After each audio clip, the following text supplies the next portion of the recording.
Hello, everyone. Welcome to the Wizard's Table podcast. I am your host, Ken Allen, along with the magnificent, more intelligent than I could possibly ever be, Mistress B. And tonight we have a special co-host, my sister from another mister, my Canadian trickster, Teresa Silawinski from Ancestral Eyes, baby. Thank you, my brother from another mother. So how you guys doing, Mr. Speed? Teresa, how's it going, guys? Doing well, Good, doing well. Can't complain. You can tell I'm really good, excited. I'm excited. real good. I'm excited tonight because we have someone who I idolize, someone who I look up to, someone whose literature, books, and work I have been following since, and I'm not trying to age you, baby, but I have been following your work since I was 16 years old. Freya Aswynn, a rune master, devotee to Odin, married to Odin. You are an inspiration to me and many others who follow the northern pagan, heathen, Asatru path, whatever they want to call it. Freya, thank you so much. I am so honored to have you on. Welcome, Freya Oswan. Thank Yeah, you. Thank you for inviting me. absolutely. What a pleasure. Absolutely, Freya. I too myself have And had gotten your books many years ago, and honestly, you're an inspiration to a whole new generation of people. yeah, but we are closer in age, I think. Yes, we I are. Well, this book is the very first book I ever bought from you. And I let no one borrow this book. I keep it in mint condition. It still retains the same book smell. I don't highlight in this book. I read it. I read it. I read it over and over and over. As soon as I'm done with this book, I start it over and I read it again. So Nice. you, what was it? The 60s, 70s. You really was a groundbreaker in yes. terms of bringing the runes into the mainstream eye and mainstream public. Am I correct, Freya? Yes, you are correct. Mm, Now, I come from Holland originally, Frisian. Hmm. Well, okay. yeah. I've- And I didn't know about runes because of the occupation of Holland by the Germans. You didn't do runes, right? It couldn't be done. Absolutely. But and the interesting bit is that my first husband, the one I was legally married to, didn't had any knowledge of runes as such. You know, all he could tell me that the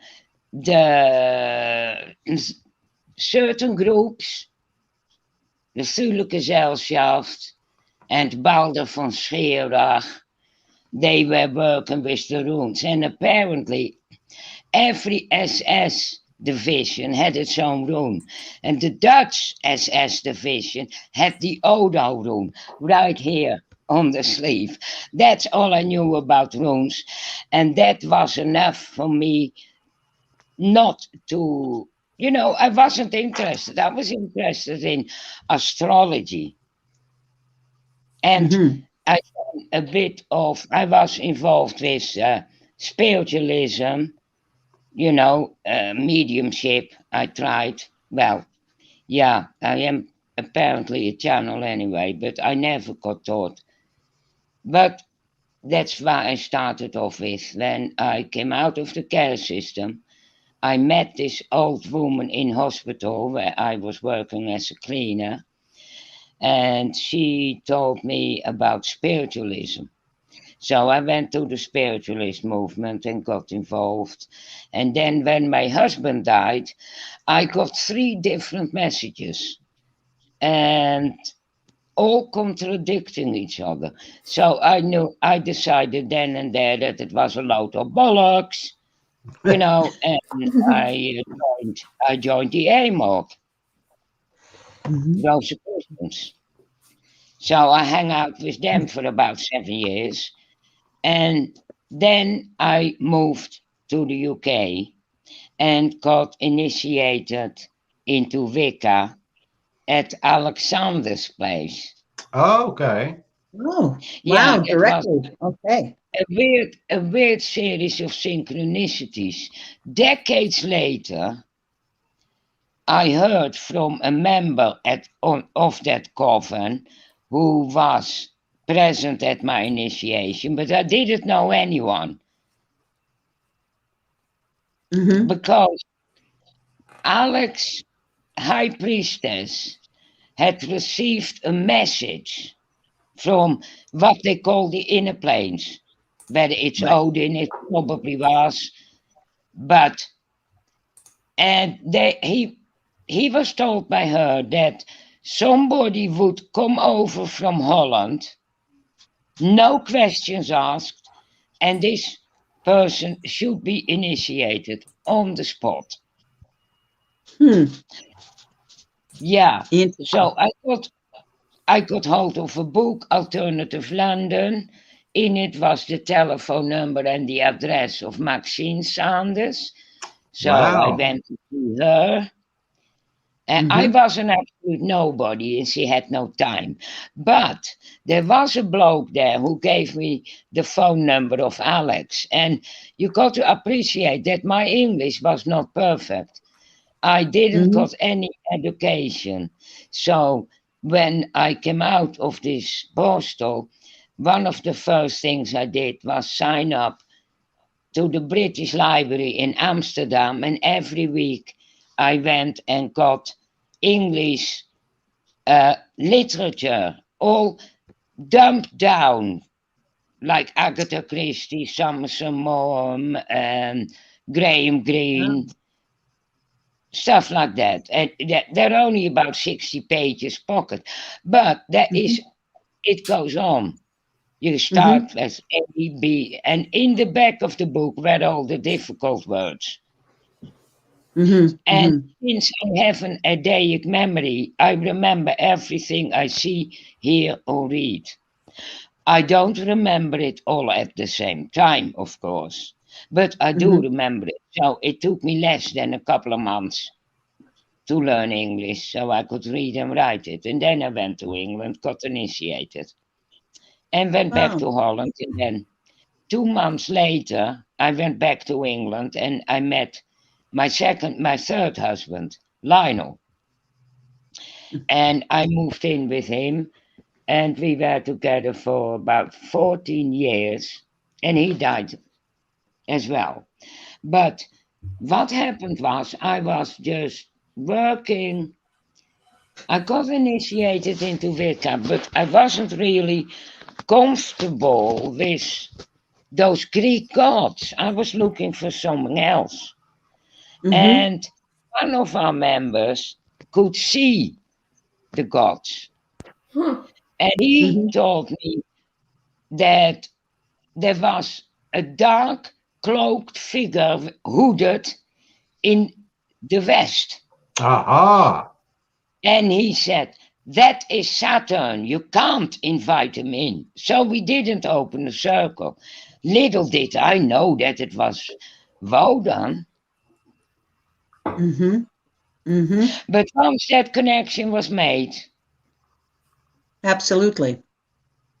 the connection was there. Mhm. And then I got introduced to the runes by a girl who wanted to join our coven. And she was doing a rune reading, and I had to put the runes out on a cloth. And Mhm. as soon as I touched those runes, that was it. Boom, Yeah. download. The whole Yeah. Yeah. the bloodlight opened up, and a genetic memory started streaming and streaming and streaming. And that's That's where my knowledge ancestral. comes from. Because when I started, this was in 83, 82, there was nothing. Yeah, maybe Ralph Bloom, but there was nothing. There was Yeah. only Absolutely. academic literature. Right? Yeah. So I Ralph started, Ralph Bloom and his blank rune yeah, thing. yeah, and there is a story behind that. It wasn't his theory at all. The theory goes back to somebody who went by the pen name of, oh, what was it? Shit. Athena Williams. She wrote an article for Prediction magazine somewhere in the late 60s. Mm-hmm. And she is the one who put the blank rune in. And Ralph Bloom took it over. And, well, he did it. There is, there's two opinions. There are a lot of people who say, yeah, but without Ralph Bloom, I wouldn't have known about the runes, and that is true. Mm-hmm. But he distorts the whole lot. Yes. And he tries to shoehorn it into some form of Christianity. Yes. He hasn't. And that is ridiculous, considering he's a Jew. Oh. Yeah. Interesting. Well, let me ask you this, Yeah. Freya. Let me ask you Yeah. this. Okay, so correct me if I'm wrong, but Ralph Bloom or whomever claimed that the blank rune was the rune of Wyrd. Is it Yes. true?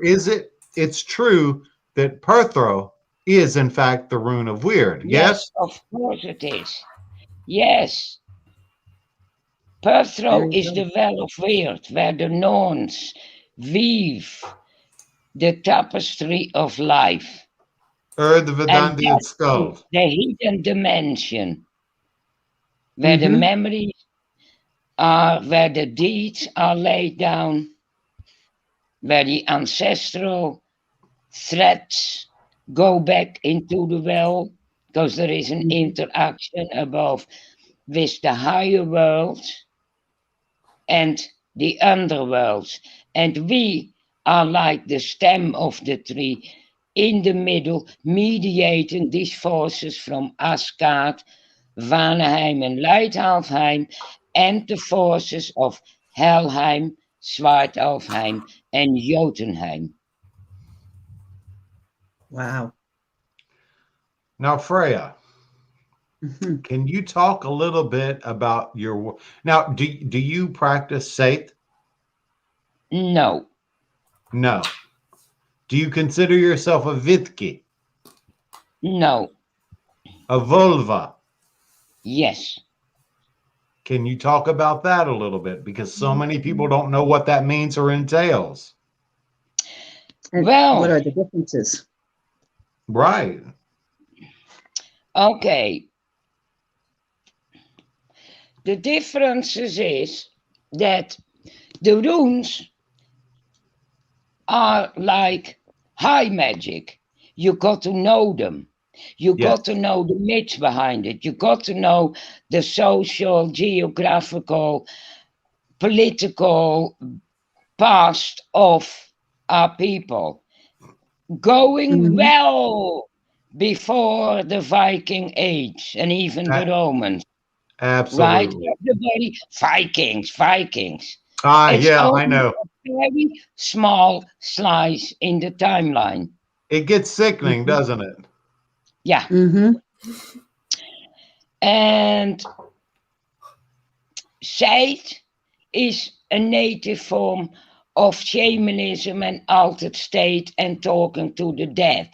You could say a similar division was in the early 20th century occultism. You had the ritual magicians of the Golden Dawn looking down their noses to the witches, low magic, voodoo. That's right.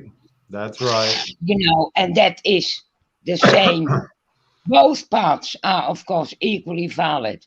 But I am although I have psychic abilities,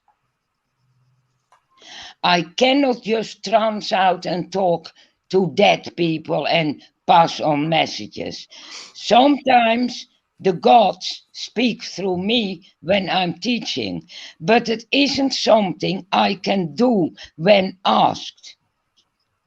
Right. The initiative is not mine. Mm-hmm. So I rely on my sizable IQ and intellect. I am more left-brained than right-brained. Mm-hmm. Mm-hmm. You know, but the same More people academic who, and logical thinking. yes, it's got to be logical metaphysics. Yes, I it's got totally to agree make with sense, you. and it's got to tie in with the whole fabric of metaphysics. It's got to it's got to syncretize and synergize with the collective magical tradition of the past. Absolutely. Like we've got the runes, we've got Yggdrasil and the 9 worlds. The Jews and the Western mysteries have the Kabbalah, another Yeah. tree of life, with Mhm. Sephiroth. These patterns are archetypal. You cannot claim that one is a copy of the other. And it is the same, this perennial argument that crops up, that the Havamal, the hanging scene of Odin, has been a rip-off of the crucifixion. But the boot seems to be on the other side, if you look at the literature and the survived oral poetry, because these stories were already going before Christianity had Absolutely. reached the Northlands. Because Absolutely. the Romans, they were pagan. Yes. Mhm. Yes, they We were. fought them, but they didn't, other than that, they didn't bother us. They had their gods, they just shoved us right next to it. Mhm. You know, the You know, first form. and on that note, real quick, Freya, not to interrupt you, my my mentor and my great one, goddess, not to interrupt you, but you know, quite honestly, think about it, Freya. If it had not been for Christianity and the Romans with their technology, their advancements, and their knowledge, hell, girl, we would have been on the moon by the 16th century. Exactly. Exactly. Oh, yes. But it seems, especially in Europe, we entering another dark age, if you get my drift. I do. I do. And I Bad want as to. Christianity was, it is not the worst Abrahamic outfit. What do you feel is? Islam. Okay. Tell me why that is, Freya. Whereas Christianity could be seen as a reformation of Judaism, because Judaism was also a pretty brutal religion. Yes. Islam Yes, I hasn't agree. had the reformation. They are still on the same level as the Judaic religion before the New Testament. Mhm. Mhm. Now, Yeah. then the Christians fell into the same trap. No, a Yes. worse trap, but because the Jews don't bother anyone else. They have theirs and they don't give a fuck about anyone else. Christians, and that incidentally doesn't come from the Jews, that comes from the Greek and the Romans. They saw a political advantage because the Roman Empire was breaking up. You had Yes. the Mhm. Gauls and the Germans fighting them. They had the Jews rebelling. all at the same time. Then you had the Goths and the Vandals and all that. So the Romans pretty much were fucked. They With a were. capital F, right, Freya? Yes. And this is how there was a power vacuum. Mhm. And the Catholic, what we now call the Catholic Church, we don't know what they were called at the time, became the Vatican, and they replaced the Roman Empire with the Pope. Yes. Mm-hmm. And then it became a matter of politics and power, because the people who did that, well, they were magicians, but they didn't want ordinary people to have knowledge of esoteric teachings and abilities. That's right. That's why the they priesthood. first started persecuting heretics, people who disagreed with their doctrine, Mhm. and witches. Incidentally, getting rid of all the midwives, the herbalists, the so-called witches, was a boost for the medical profession, who ever since has been male-dominated, and it took into the 20th century before a woman actually could be a doctor again. Absolutely. Absolutely. So Freya, how does that tie in with the Islamic religion being one of the worst? Because so far, from what you have said, I would agree with you. The Christian religion was a lot more proselytizing and were really out there. They were the ones that, to use today's analogy, like the Jehovah Witnesses knocking on people's doors, right? Yeah, they were Whereas, like pretty you good. said, Judaism Yes. was what it was. They stayed to themselves. Okay. Yes. Christians didn't. But so how do you feel that the Islamic movement, the Islamic religion, was, in your opinion, something that was a lot worse? Is it because of the development or the lack of development spiritually? Yes, that too. But it is basically that book of theirs. I think you should read it, and you would answer the question why it is a danger, why it is the worst, because it actually tells the followers to kill people who don't believe. Yeah. Dogs are haram. They Cut off their head. Yeah, and they kill dogs in those countries as well. Yeah. And, you know, I am for dogs. Dogs' life matter, you know what I mean? Absolutely. Freya, let me say this. I used to raise wolves for years, legitimate, real wolves. I had a license to do it. I raised wolves to the point that they were able to go back out into the wilderness. I was a contributor to helping the American ecosystem with wolves. I raised wolves. Now, I kept 2 as pets, and they were the 2 females because I love female wolves. The most loyal. I actually almost felt like Odin with his 2 wolves. And I love wolves. I can imagine. And so, yeah, absolutely. I have my own theory about this, actually. Okay. I think the same entity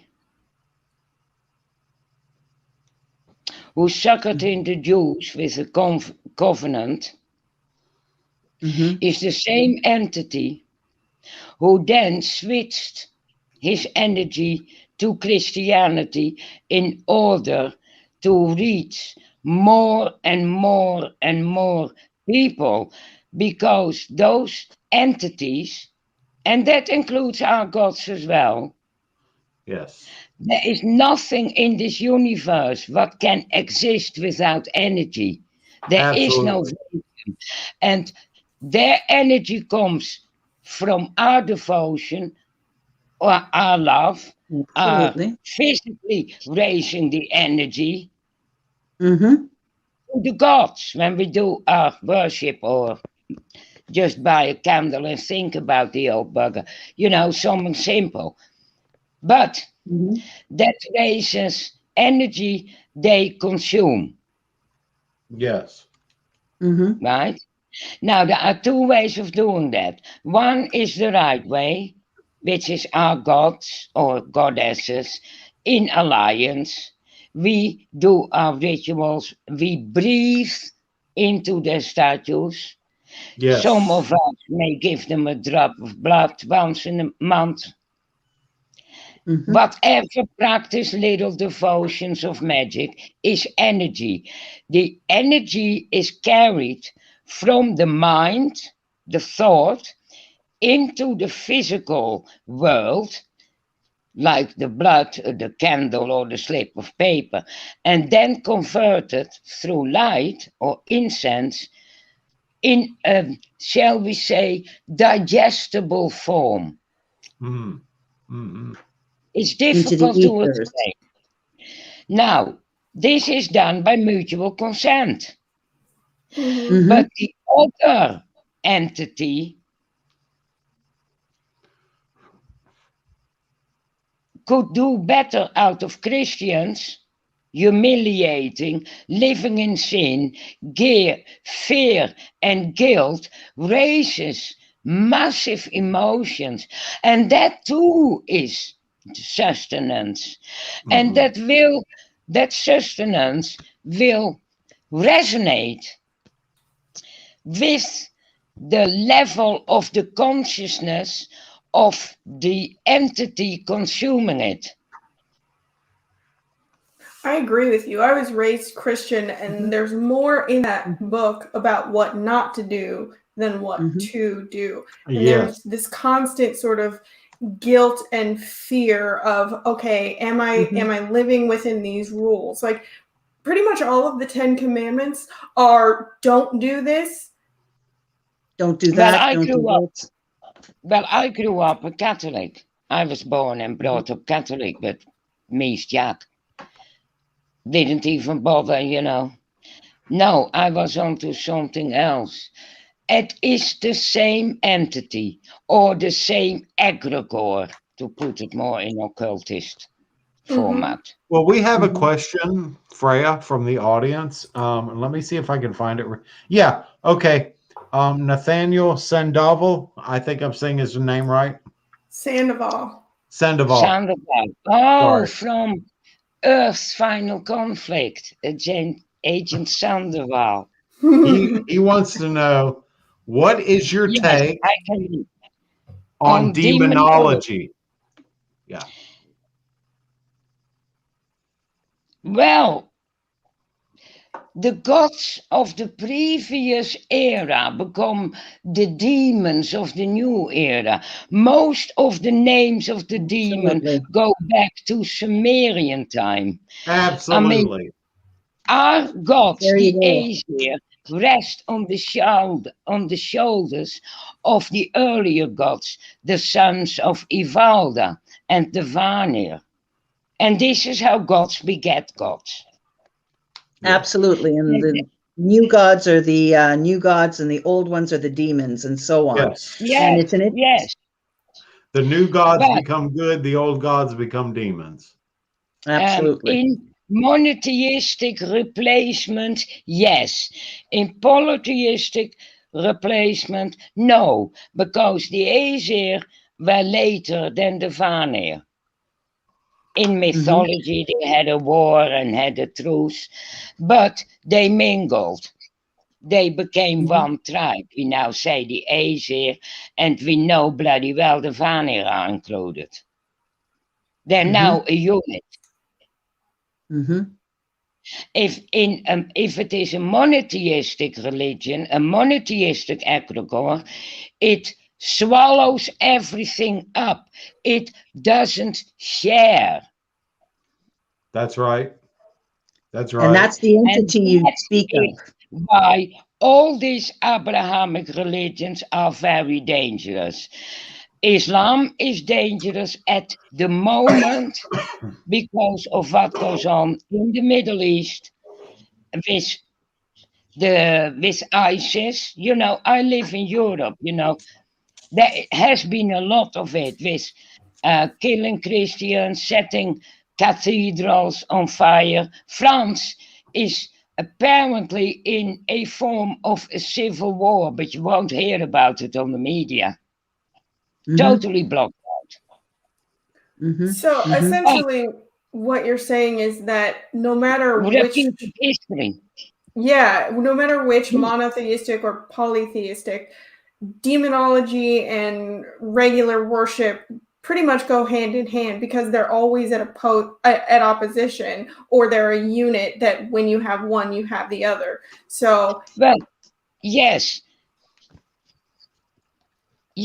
because if you look at the demonology versus the angel stuff, that they both got one called Samael. Samael is a major demon. Oh, basically, I'm just reading what Logan Hellspine said here. He said, "This is why I love demons. What a beautiful travesty. I love the continued liberation of demonized gods that we see in some left-hand path circles, which further liberates such God through such averse means." Yes, that is the left-hand path, the path of going against the grain, the antinomian path.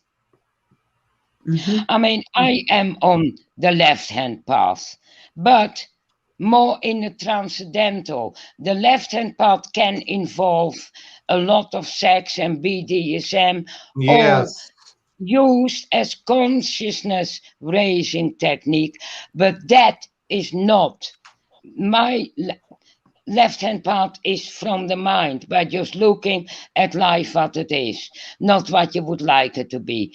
And the right-hand path is about service. You service the God, you service the master, or you serve other people. It's about service from self to other, which is fine. I spent many decades on the right-hand path. But when it comes to knowledge, at one point you got to turn left. Life puts you in a position where you have to use what you know to the detriment of somebody else who's threatening your life. Yeah. Right on, Freya. Absolutely. Amen, sister. Right on. A barrier you know you can kill. A big psychological barrier. That is the initiation, I would say. In conventional occultism, I would say Dav. That's where the split happened between the right and the left-hand path. So for the first 40-odd years, 55 years, I was strictly right-hand path, do no harm and all blah, blah, and all that bollocks. But if you take an oath, you cannot take oaths like that because the universe considers it hubris. Who the fuck are you to dictate to me? And That's right. puts you in a situation where you have to break the oath. This is why there is so much shit with taking magical oaths, especially oaths to other people. Absolutely, because Freya. If a person asks you for an oath, it's not in your interest. It's to manipulate you.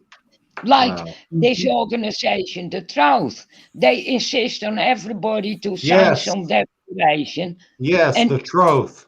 Please, go on. I refused. I won't be dictated to who I associate with.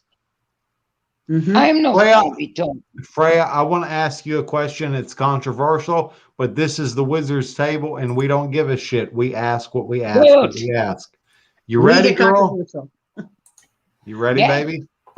Yeah, Galina Kraskova and her cult, her following. I don't know her. I don't know anything I don't know what. I don't know anything about her at the moment. I mean, the last time I interacted with her was around 2002. And what happened was when I was under serious magical attack, Yes. and I know the people who did it. Mm-hmm. And what they did, they cut the contact between me and Odin by putting some kind of cement on my crown chakra. Ah. So I phoned up Kveldulf Gunderson, Okay. Know who he is. and he went out of the body and took a look, and he smashed it with the spear of Wotan. Mm-hmm. But I was forever vulnerable, because if somebody can do that to me, so the best way to have that as a permanent channel of connection is through a marriage. And how I knew about these things is from Voodoo. Ah, yes, Mhm. yes. That's where the idea came from. And then later I found it described in a saga, I think it's the Fridtjof saga, where this woman married a statue of Freya. And Okay. a priest of Mhm. Freyja who drives the statue around. And she got pregnant. Ha ha ha. It's Mhm. actually true. God, I love you. Those gods drove around in chariots, were driven around. The same with Nertus. Well, in a different context. So that we set that up and we pulled it off. Mhm. Then that was in 1993. Okay. Mhm. Then in all of a sudden there start Kalina cropping up Yeah, as yeah. the bride of Odin. And then, after a bit of digging around, well, first of all, it was understood that there was only one, and it required, or maybe more, but it required celibacy. Now, this Yes. woman was involved with S- S&M and stabbing people and cutting them open and sticking a needle in their heart In their with heart. Yes. and all Yes. that. You can all read about it. It's on New Age Shaman in expose site, and And I've got and the and URL from. not to interrupt, but didn't she use like meat hooks that you find in a butcher shop Yes, and hung herself from trees naked? yes, yes, she did. The things that people, Teresa. the Teresa. things Well, that people do, it's beyond me yeah, sometimes, you But know. she did that shit, didn't she, Freya? yes, yes. Oh, she had balls, all right. Woo! Okay, I'm not, I'm speechless at I this think point it's in great. time. Who am I to I criticize think, someone's spiritual path? I'm not. I'm just like the things that people do for their religion, I really, mean, you I'm not know? criticizing it either, but no, but it wasn't for the religion. Well, that may be Oh, part of it. She started heavily promoting herself as the yes, bride of Odin and started, and then it came out that she was involved with Raven Caldera, and he that's runs right. Raven a Caldera, dodgy yes. outfit. Yeah, where all kinds. I cannot say too much because I could be sued. Say what you Because, can, only what you can. well, I know where the bodies are buried. That's all I got to say. Okay. Woo! I mean, We'll leave it at that, girl. We'll leave it at that. and I'm talking not entirely metaphorically. Yeah, we'll leave it at that. We'll leave it Now, at that. what she does is her business. What Raven Caldera does is his business. Uh-huh. But when they drag Odin down and they shove a dildo up a man's ass and call it an Odinic initiation, then it falls down to me to intervene. That's And right. I go on. That's right, Freya. Uh-huh. And I've done it. Now, Freya, you are legitimately, as far as I know, the only one who is legitimately married to Odin. Yes. What does that entail on your end? I mean, I know that you took a On vow of my celibacy. Huh? I know you took a vow of celibacy, but what else? Well, initially, I had to, every day, I had to take a little glass with vodka and a tea light candle. And then I had, the tea light went in the burner and the vodka, the idea was the vodka flames up. And in that, I give 1 drop of hair, 1 drop of blood and a hair. And I do that until that was the commitment. And celibacy. Yes. Mm-hmm. And you've kept that vow. Absolutely. Now, Freya, even when you No, married yeah. even when you married Odin, you were with a man and you kept that celibacy. Am I correct, or is that Yes. is that Yes. yes? Yes. Okay. Lionel was the one who got at one point possessed by Loki and started larking about. Really? There is a video, there is a recording of it, but it's not public. But you know, it couldn't be public. Sure, Mhm. sure. Manqueldo Gunderson is a major professor and he's got all kinds of contacts, and it could cost him dearly if there is a Stefan, video floating around him you're being talking about possessed by a god, slamming a spear, and you're talking about Stefan. Yes, I am. I won't say his last name. Mm-hmm. Yes. It's down to him when it's going to be public on the internet, because he, out of the two of us, he will be living the longest, and Well, he's also got the most views. didn't he go to school for some kind of medical thing a few years back? Yes, he's still doing that. Okay. Oh yeah, that is going He's a well. hard guy to get a hold of, I'll tell you that. He hates computers with a pathological I don't loathing. blame him. Yeah. His I wife don't blame him. Melody, usually, she is quite approachable, and she is damn good with computers. Yeah. So, Freya, I wanted to ask you, okay? Yeah. And it's just me, and it's just something I put together, not only from reading your books, but I practice LHP. I practice a lot of different types of sorcery, wizardry. I practice Goetic magic, Enochian magic. I practice hoodoo. I practice voodoo. I've But been initiated in Kiumbanda and Gnostic Voodoo.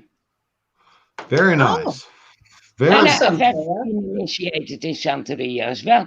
I was in LA for the workshop, and I went in this Botanica, and there was this Hispanic man with big cigar, and he started saying things, and then he gave me a necklace, and he gave me a statue with Allegra and explained what I had to do, and it just happened like that. Wow. And I Well, also got an original coin, which was given as an initiation to an Italian bloke, which is Eshu, a traditional yes. sigil made by, Yes. by somebody in Argentina. Okay. Who was it? Yeah. no, Brazil, but the silver came from Argentina. That's why it's called Argentine. And I've got that. And that had the animal sacrifices and everything done. And this Italian bloke, he wanted to join Wicca. So he wasn't gonna just. He passed on the necklace and the powers what went with it to me. And I wore it for a year and a day to integrate the energies into my personal ontological aura, all the bits and pieces, all the knowledge I've learned from different traditions, different experience, form a kind of a mind field. Right. And whatever you can learn, you can integrate into it, like what you do. With Absolutely. Emotion and Goetian. Yeah, you can work it all. Well, And, what I wanted to bring up was obviously there are 9 realms of Excuse me. Yggdrasil. I Go just ahead, have to go put ahead. the battery pack on. You and that battery pack, I swear. Go do it, girl. But what I wanted to ask you, Freya, was the 9 realms of Yggdrasil, right? yeah. Then in Buddhism, they believe in 9 realms also of existence. And in physics believe in 9 realities and or dimensions. Now, Yes. Freya, that's Yes. not a coincidence, baby. That's No, not a of course coincidence. not. It's the matrix. The Matrix. It's I'm writing it embedded. down. It is embedded. It's like order implicated into chaos as a pattern before anything can come manifest from the Genuga gap to the mediation of Niflheim interfacing with Muspelheim. There must have been a pattern. Yes. According to which emergence happened. Yes. That is why there are similar synchronicities or similarities between different people's magic. Like the numbers. I mean, the gods. Yes. The Norse gods, that virtually everyone can be corresponded with a voodoo god if you look at the attributes. Right. And the colors and the numbers often correspond as well. Well, tell me a little bit about your work with the Vedandi Skuld, the primary Norns. Do you work with them? I'm sure. Well, each time I do a room reading, they are, but I don't work with them because they're utterly impersonal and implacable. They are the law of the existence of the universe. They are amoral. If they are aware of us as humans at all, it would be like as ants, to quote Jacquard from Babylon 5. Okay, so would you say that the Norns or the Vedandi Skuld are the ultimate power of the cosmos? Of the gods of everything. Even more so than Hela herself. Yes. And because they are the goddesses of time, and existence became physical when we all were dumped in the 3rd dimension from the 4th, and the Norns instituted time and death. And Hela can be seen as Holda or Skuld, she also, they're all to do with death and rebirth and the cauldron being the womb of rebirth as well, and hell as Ram. You know, it's difficult to say because an awful lot of the Viking mythology has been so intermixed with Christianity. Yeah, absolutely. You know, Absolutely. it's very if you go further back to the Germanic and Dutch mythology, the Yes. goddess Holda is an ugly old woman, Yeah. but she's very kind. Yes. She's like a grandmother. She Mhm. looks after children who die. Yes. Traditionally unbaptized children, but that is what the Christians had to put in. Yeah. She's the goddess who gives rebirth to, who facilitates rebirth of children who died young.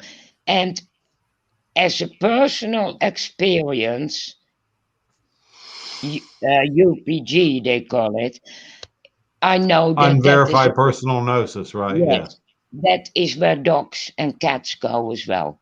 Pets go there as well. Yes. They go to a Yes. home garden. That's right. That's right. And it And is I know all, that there was, I don't mean to interrupt, but I know that there was a tradition. If a child back in the old days, thousands of years ago, if a child could not be taken care of, that baby, newborn or whatever, was left out into the elements, into the cold, into the wilderness for Huldah to take that child. Am I correct? you are utterly correct.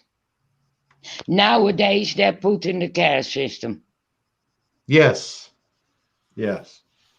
To have God knows what kind of life, right? Yeah. I wanted to So ask you. Huldah has a special significance for me. I just cannot relate to mother goddesses. You can't. No. Well, I want to ask you, do you ever practice, acknowledge, delve into in any way, shape, or form the magic of trolldom? Well, I haven't yet, no. Do you think that's something that you might look into in the future? I don't know anything about it. Well, so basically, trolldom is like the Northern European equivalent to hoodoo, American hoodoo folk magic. There is a lot of. Oh, right. Oh, I see what you mean. Yes, yes. Yes. Oh, yes, working with the. Yeah, I see. I have not needed it. Okay, fair enough. Sure. I come in mostly with Odin. It's a Scorpio thing. So I have a question for you, Freya. I know that you Yeah. primarily deal in runes, but have you delved into other forms of divination? And do you like those other forms, or have you just strictly stuck with runes? No, I have integrated runes and astrology. My latest reading is you use the natal chart and you put the runes around it and bring the tendencies from the natal chart into the present and then look at what is in the houses where the runes are. And it is the best divination system ever. And I'm really good at it. Okay, I'm going to need a reading from you ASAP. Okay. Sounds good. Sounds good. So yes, I was into astrology before I was involved with the runes. But what happened with the runes and Odin? It was such a swept off my feet. I was totally immersed in it night and day, late, when you go to sleep, when you get up. First, last thought, Odin, runes. And that went on for decades. And of course, I burned myself out. But, and I dropped everything else. I dropped Wicca, I dropped the Western mysteries, I dropped the Kabbalah, I dropped astrology. It was focusing on bringing this through. And this is what needed to be done. I had to open portals in England because in the 20s or before the 30s, Western mystery adepts, because the Germans, the proto-Nazis, were fucking around with the runes and with Ariosophy, to call it politely, Thulgesellschaft, Freilgesellschaft. And there was already a magical war going on before the actual physical war. Every war starts on another level and then materializes into our 3D reality.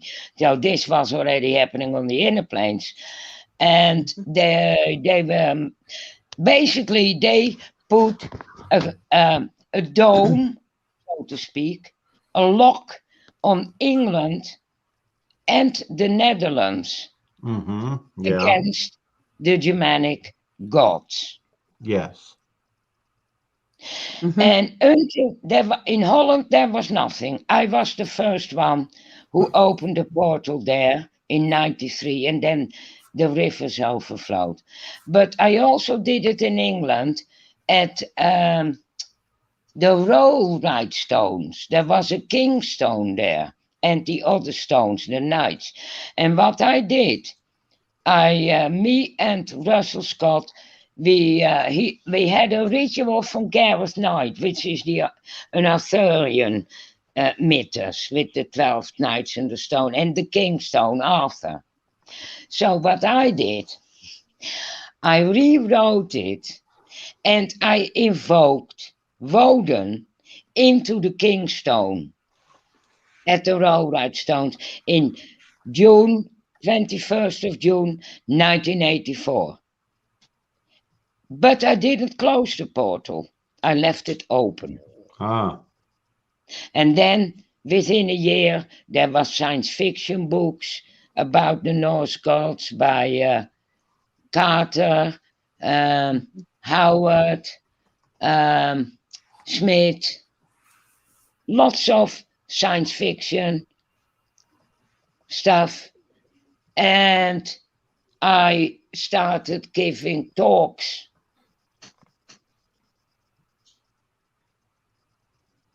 at local occult societies and university student groups, presenting the runes and the Norse gods. Because until then it was unacceptable, you see, because it was totally associated with Nazis. Absolutely. Yeah. Right? And every meeting I did for the first 30, 40 years, I was always asked about that, either personally, are you a Nazi, are the runes Nazi? I've had the newspapers, The Observer, The Guardian, BBC One, ITV, Hollywood. I've done them all. And it's always the same story, the relationship between the runes and the gods and the Nazis. And I just, what can I say? I wasn't born yet. I was born in 49. I had absolutely bugger all to do with it. You know. So I have a question, Freya, with regards to what you had just said, in regards to obviously Nazism being a form, not being a form, but them bringing in a form of occultism, and in regards to using Norse, scripture, the runes. How was that broken? Was there a collective that was undertaken as legend goes? The English had come in with their witches. Okay, so can you talk about that a little bit? And do you think that this is what really sort of overtook that whole scenario and allowed you to bring in a portal? And how does that relate? Could you just give us a little bit of a background on that? Well, okay.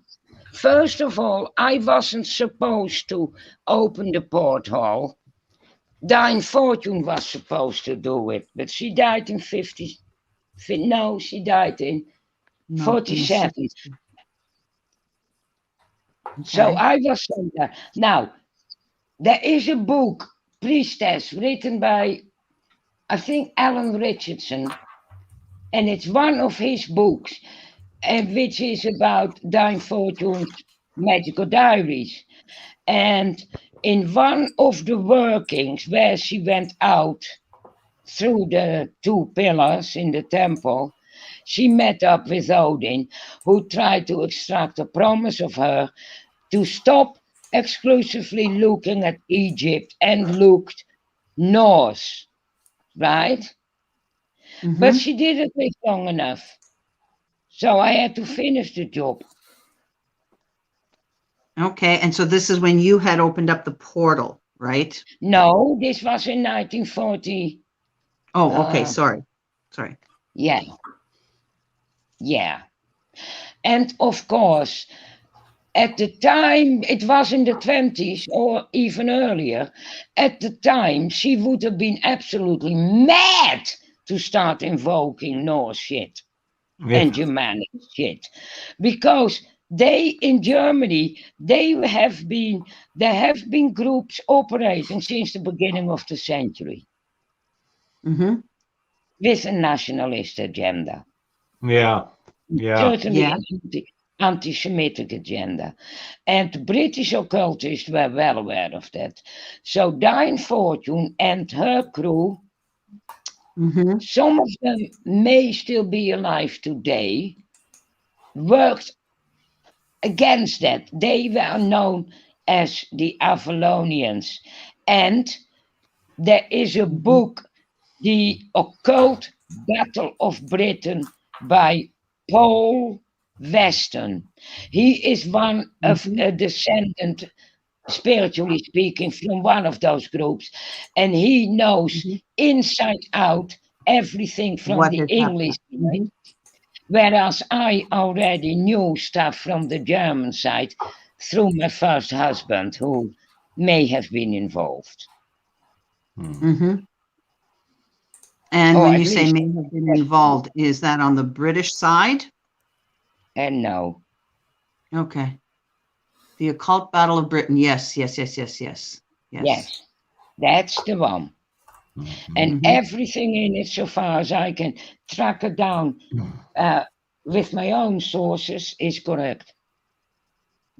And the thing about this book is that he's writing at it from a complete non-judgmental. He doesn't take sides. He He's describes presenting these the people. facts. And yes, but also if the SS pulled off a magical operation very successfully, he gave them the same credit as he would give to the British party. He really is impartial. But of course, He's taking it from an won. occultist point of view, right? It's not taking sides. It's what occultism was about, right? Yes. And what it can do. Yes. Right now, I wouldn't know which side to side on, because I'm well aware if the other side had won, Europe would be very different Europe looking. Still. Where is he? Somebody's missing. I think he had a little bit of technical difficulties, but he'll be right back. Yeah, okay. He'll probably be back. I have always, I have until very recently, I never questioned it. Now I do. And what is that? Sorry, what do you question? Sorry, just to back up, Freya. Who won the war in esoteric terms? Because Europe is changing. That change wouldn't have happened otherwise. Europe is definitely changing, very much so. But again, that's I'm referring to history demographics, goes, right? of course. Huh? Sorry, what was that? I'm referring to the changing demographics and the political consequences of that. Okay. All right. So we will keep this on an occult level rather than a political level, shall we? And Well, it's only relevant because there has been an election in London, and it showed that there are more votes for one of them than there are votes for one of us, to put it very delicately. Okay. I had a question, and I'm going to take it back to Yeah. what you were talking about, polytheism as opposed to monotheism. And you Yes, you that kept is mentioning essentially. entity, and you kept mentioning this entity. Now, when you're talking about entity, you are referring to the monotheistic entity, right? As an all-consuming and therefore very damaging. Is that correct, Freya? Yeah. Yes. Okay. All right. I totally Yes. understand that. No, because it becomes an all-consuming sort of monster, shall we say, without allowing It's a polytheistic. mind virus. It's a mind virus. And some people, like an awful lot of Christians, especially Church of England Christians, grew out of it. They developed. And Christianity, henceforward, has a far more social and humanistic aspect. Islam is not there yet, because these people are absolutely programmed not to think outside the box, and that book being the box. Okay, And fair if enough. you read it, right, so these people are mind fucked, like Christians were in the Middle Ages. Absolutely. I think now with the current, I would say, spiritual outlay in America, it's still very much a very Christian outlook, and luckily we do have pockets of America again is behind in this, but in Europe, especially in the Nordic countries, what do you find that they're like now? Like, in regards to their even in the 60s. Oh yeah, the local church was organizing the Stop the War in Vietnam demonstrations. It was all liberated up. Christianity, and even there has been stuff said by, I can't even remember because it is not my religion. Why would I fucking bother? But an awful lot is now discussed as being metaphor and symbolism and psychological.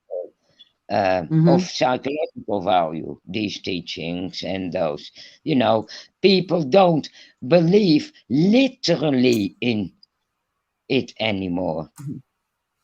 Yeah, I know. In America, you got the Bible Belt and the rednecks and the Southern Baptists, but there may be a few in Europe, but it is not the dominant stance of religion.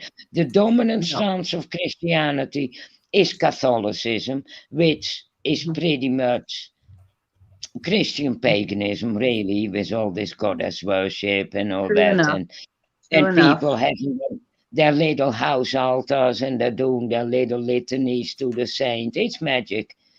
And yes, it's a form of fly magic.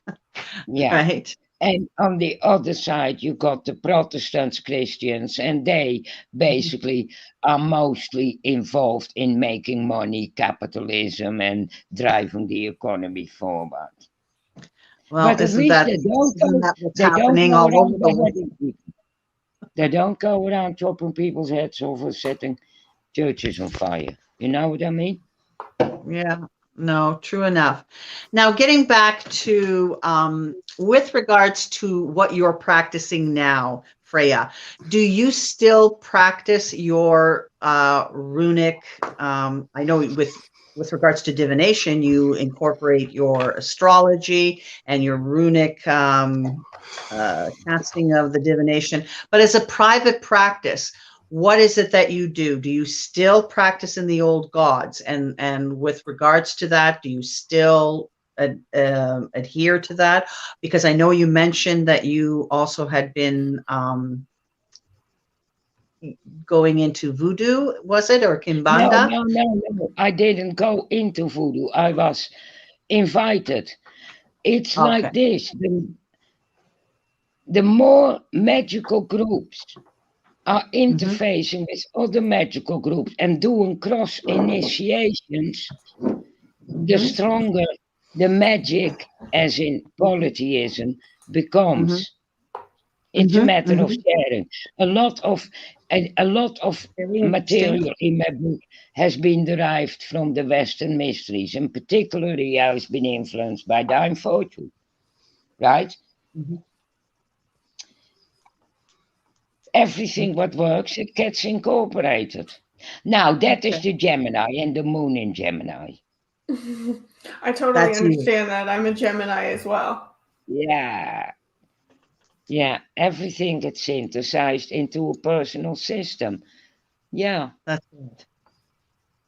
Well, that's Well, good. most That's good. I teach. I give classes, live classes on runes. I have a correspondence course, and I do readings. And Yeah. I am on my own. So I don't do anything strictly ritual on this day or that day. Somebody once asked me, how do you serve the gods? I said, well, I serve the gods by serving people. Cheers. Absolutely. Absolutely. Freya, can I ask you a question, baby? Yeah. So I got your CD where you chant the runes, and Freya, Yeah. And it's he's a good ma- at it too, Freya. yeah, I've taught myself to chant them too. You are my inspiration, okay?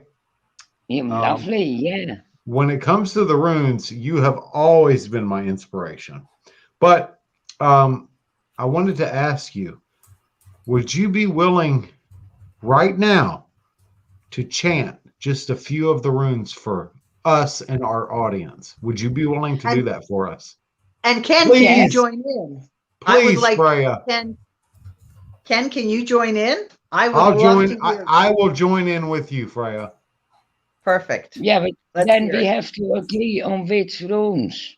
Fehu, Urus, Torisas, Ansus, Raido, and Kenes. Okay, we do that. Now, you got to appreciate that I recorded this in 88. It is now, how many years? Almost 40 years, 30, 40 years. And I smoked an awful lot of weed. So my voice is pretty much haggard. But I'll do it. I'm gonna, yeah, I've got to put this here.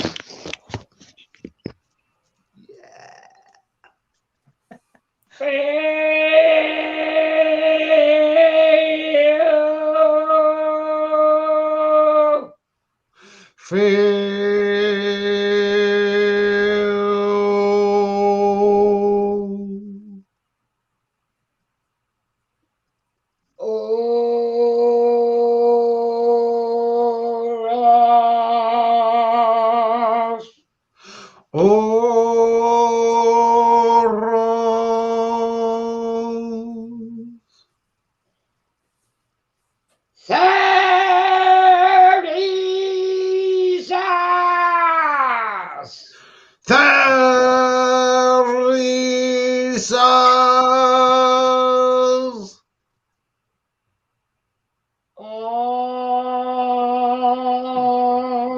Onzus.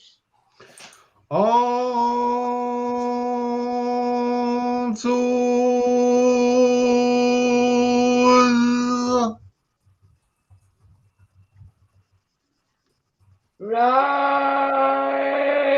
Raido.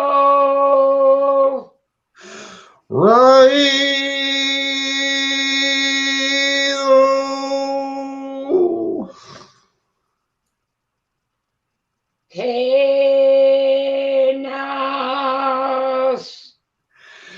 Kalos.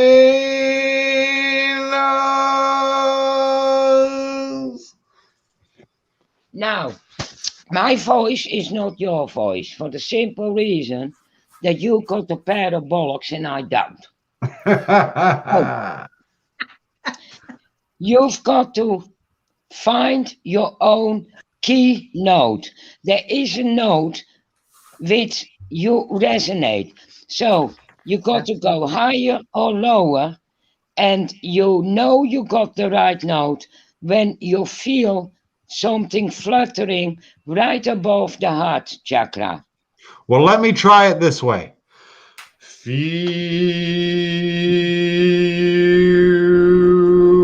Yes, yes, yes.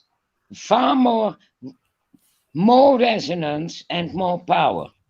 Let me do one more. The,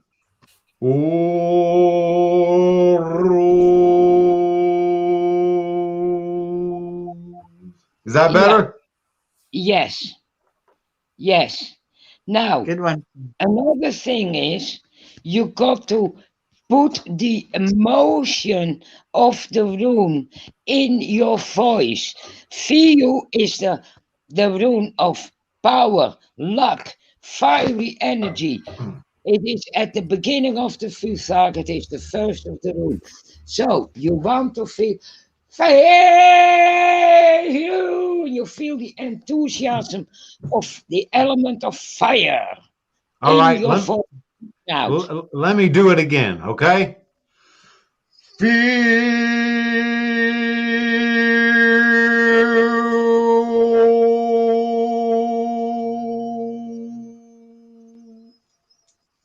Very good. Don't set anything on fire, guys. Okay. The Urus rune is the rune of physical strength, like the bull, like the bison. The Orach. The Orach. Yes. So that you have to project strong male strength. Okay. Urus. And you feel the energy of Urus coming in through the legs, traveling up, and your spine goes straight. You're ready. Bring it on, kind of thing.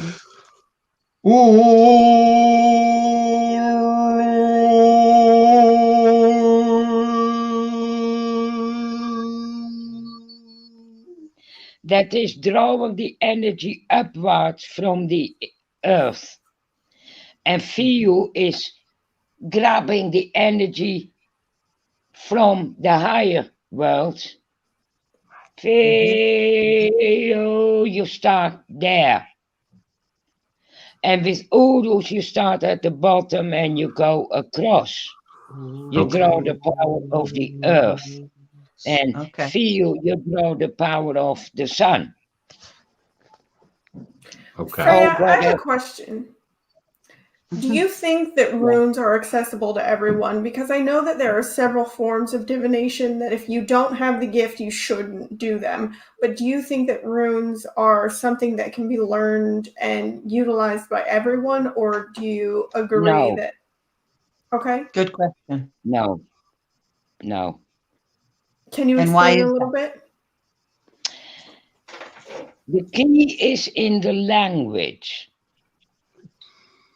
If you're born in a Germanic country, a Germanic language, and that includes English, yes, you can be taught the runes.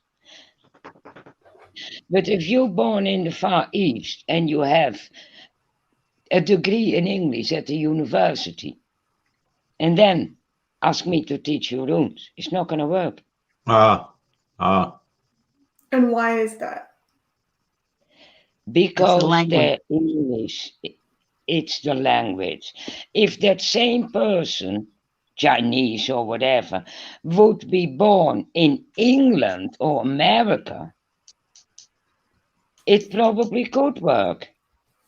It really, the runes are It's the way it's sound. spoken. The runes are a language, and like any other language. But the roots of it is German, Dutch, early Anglo-Saxon, but modern Yeah. English, and of course the Mhm. Scandinavian languages.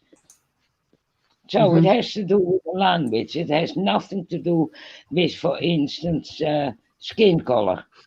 Okay. You know, Right. British black people who born in Britain and grow up English, they could be taught the runes. In fact, Mhm. okay, the runes are the ultimate arbitrator of the runes is Odin. Yeah. Yes. And Hertha. he decides whether you are acceptable or not.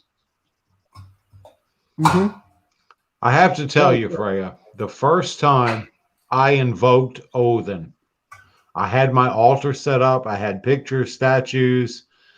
I chanted the runes in the Futhark order, which is also in cosmological order. And the room became icy. I got goosebumps. I wasn't scared, but I wasn't comfortable. To be in the presence of Odin is no joke, baby. I know. Of course you would. Well, no, there is a difference. Odin is a hard bastard for men, Yes. but he is quite kind with women. It's totally different.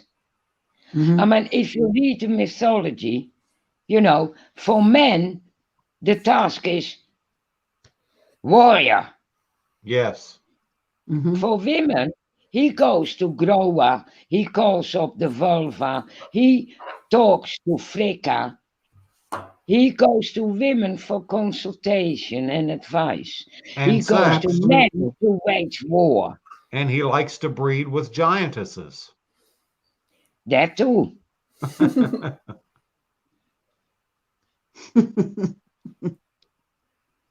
But yeah, ultimately the key of the runes is in the Norse mysteries. And Mhm. everybody can study runes and take a degree in it. There are courses that do that at universities. And you But offer courses, Freya. You do I, that, right? yes, I do. All you have to do Mhm. is go on to her website, There it No, which is. Mhm. is don't go on my website. oh, don't Well, okay. I got an Etsy shop, Aswynn's Rune Emporium. Okay. The lessons are updated and the readings are there as well. And it also will help my business.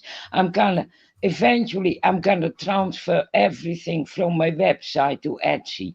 I make a lot more sales and I am on the straight. The tax Mhm. is accounted for and all that. Well, let me ask you this, Freya. Of all the Yeah. runes, and I'm guessing here, is Ansu's the one you connect with the most, or is it another? Good question. Well, initially, and I'm talking now 82, 83, when I just started, it was Ansus and Ingus. If I Ah, took two rooms, no, Gabo and Ingus. okay. Gabo and Ingus. Ansus, Gibble. yes. Gabo and Ingus, they form Othala. Yeah, but yeah, Ansus was the rune. I had a lovely little thing with an Ansus rune. I lost it in Iceland. But yeah, that was the most important rune. Ansus Ansu's and was. Ansus and Ewas. And Okay. I basically combined the Ewas, the 3-1, with the Ansus, and I had it tattooed on the top of my crown. Again, I borrowed from Santeria and Voodoo. So was it the tattoo? Is it a bind rune of the two? Yes. Well, tell our audience, because a lot of people don't Mhm. know. Tell our audience, Freya, if you don't mind, what a bind rune is. A bind rune is two runes fused together. To create a magical change in synergy, working together, right? Yes, Mhm. for a specific purpose. Mhm. My purpose was the next level of initiation, Ah, because it's a tattoo on the crown chakra.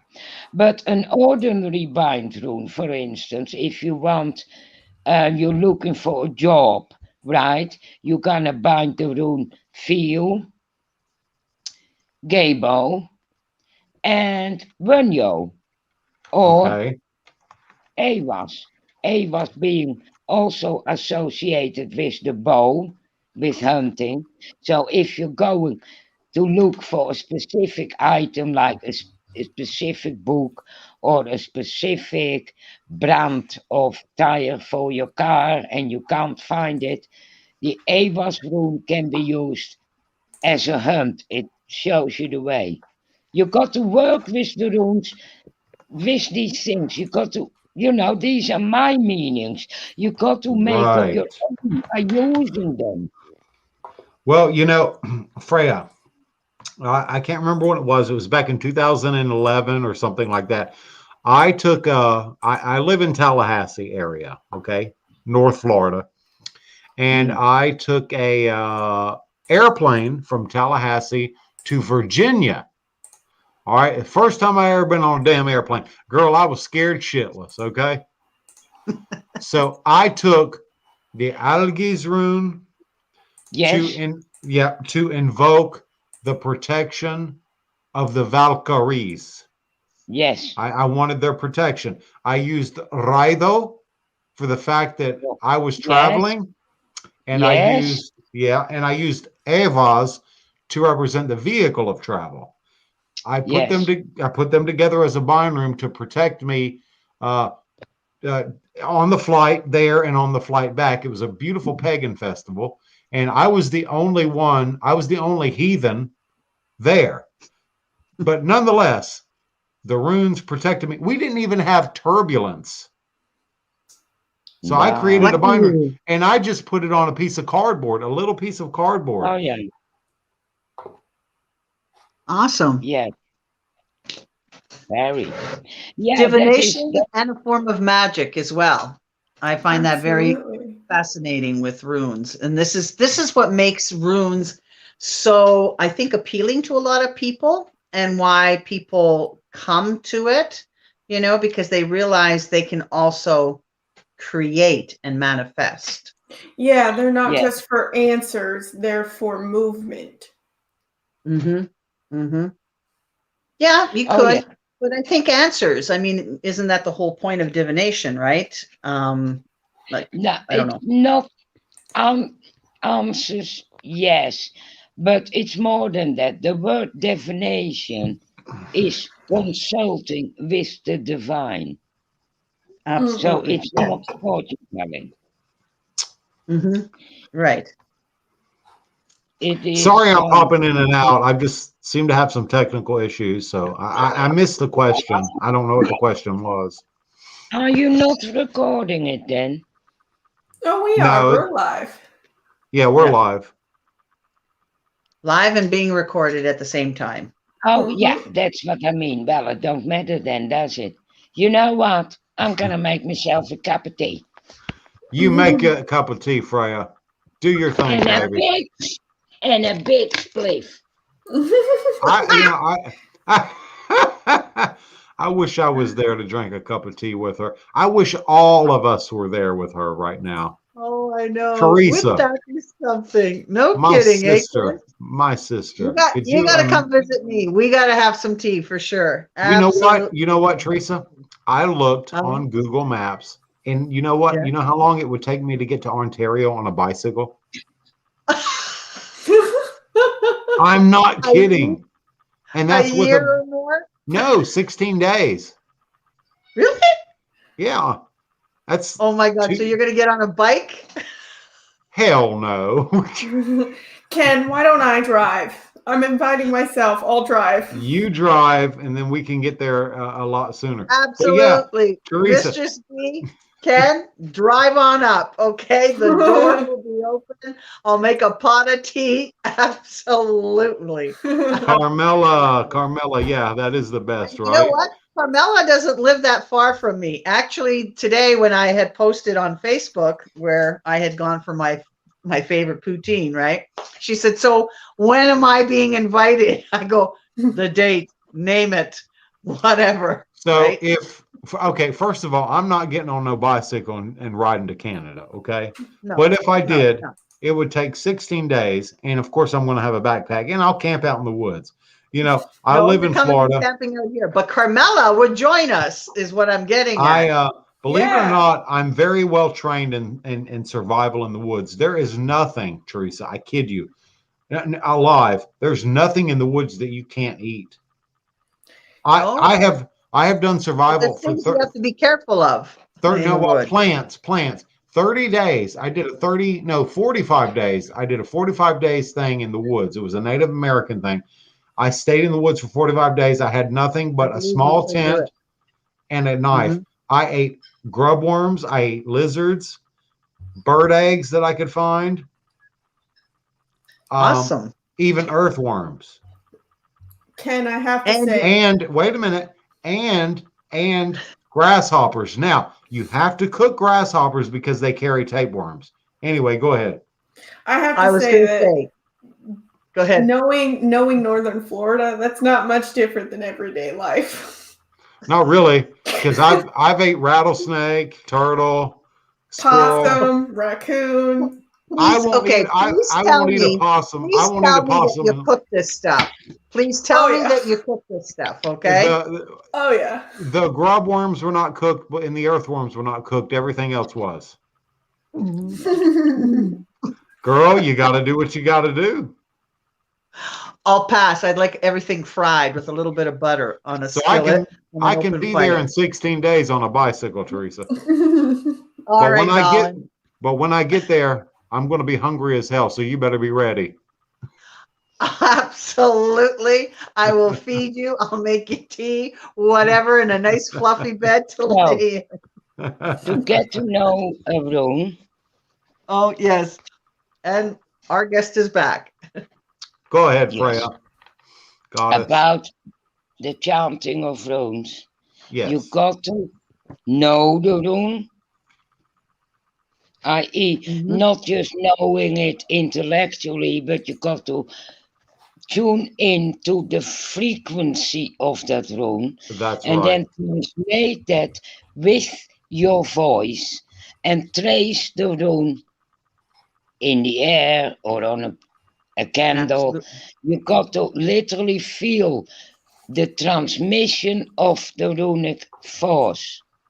Well, Freya, can I say something? Mm, According to your book, and it may be in your original too, but I know it was in Northern Mysteries of Magic. And I actually sent you probably don't remember, but I sent you a message telling you what I did. Yeah, Leaves of Yggdrasil, Northern Mysteries of yeah. Magic. Look how beautiful you are there, Freya. Mhm. Oh, yeah. Mhm. Oh Yeah, my that's God. right. If I wasn't Yeah. gay, I would. Boy, you got to confront Odin and he's got a very big spear and he shoves it right up your ass. Gungnir. Gungnir, right? Okay, you don't mind that, so that's all right then. No, I don't. I don't. You are a trip. But okay, Lord have mercy, Freya. Anyway, so oh my God. Okay, 24 I days. can't believe she tripped you up, Ken. She did. She tripped me up, and I love it. You know why? I don't care because it's Freya Aswynn. Okay, so Yeah. Freya, seriously, Yeah. in your book, and I did this every single night for 24 days. I started October 1st to October 24th. You know where I'm going. I took little cupcakes. My husband actually baked them for me and gave me red icing in a little tube. And I started with Fihu, and I wristed the rune on the cake, and I consumed the tiny little cupcake right before I went to bed. And I'm telling you, Freya, by candlelight, I had a little mugwort burning. By candlelight, as soon as I consumed that rune, and I wrote it all down in my logs, I could write a book. But I Well, started getting information from the rune. The rune, yes, well, that's how I did it. That's where my information comes from. Kijk, the more people practice something, the stronger it becomes as yes, an imprint in the matrix. Like the more people practice Kabbalah, the more the later generation pick up on all the knowledge of the previous generation, which is preserved in the well. And it is the same with the runes. I probably was the first one who opened up genetic memory. And that's where yes. most of my runes knowledge comes from, because there was nothing else. Not even Rome. I got a manuscript, a galley copy of that in 1970, in the late 70s. And that was crap anyway. Well, No. And you no, but once that portal is open, all the people can access it, you see. That is what initiation is about. You open portals. And I opened a portal in Holland. I did 8 workshops for a small group of people. They're still going. well, I did the cakes with the runes on Yeah. top, and every single time, within seconds, not minutes, within seconds, with my eyes closed, a small candle burning, mugwort burning. Freya, I kid you not, I started getting visions of what these runes were, what they did, and I jotted it down. I wrote everything down. And I am under the impression that they are semi-sentient. Yes, I agree. Awesome. Yes, they are semi-sentient. Some people treat them as spirits. Yes, I think, well, everything is sentient. It just, a stone is sentient, just True. we Yeah. can't communicate with it. You know, everything is sentient, otherwise it would not be able to be, to Right. maintain its existence. Yes. Yes. On whatever level of density, we're talking about levels of density here. Yeah. Yeah. Subatomic particles, vibration, things of that nature. Yes. Real quick, back to the blank rune. Again, the rune of Wyrd is Perthro. You and I both agree on that. A blank rune is not a rune. It's nothing. No, it isn't a rune. It's just, no, it is like Empty putting space. a blank card in a tarot deck. Does it make sense? Right. And apart from that, it fucks up. It fucks up on a deep level, actually, because it Yes. fucks with the sacred of the numerology, the 24, the 12, the 3 times 8. Yeah. Eh, And then You stick another one in, you fucked up the whole matrix. And maybe that was his or somebody's agenda. Because if the runes became strong again as a system, they could be misused again.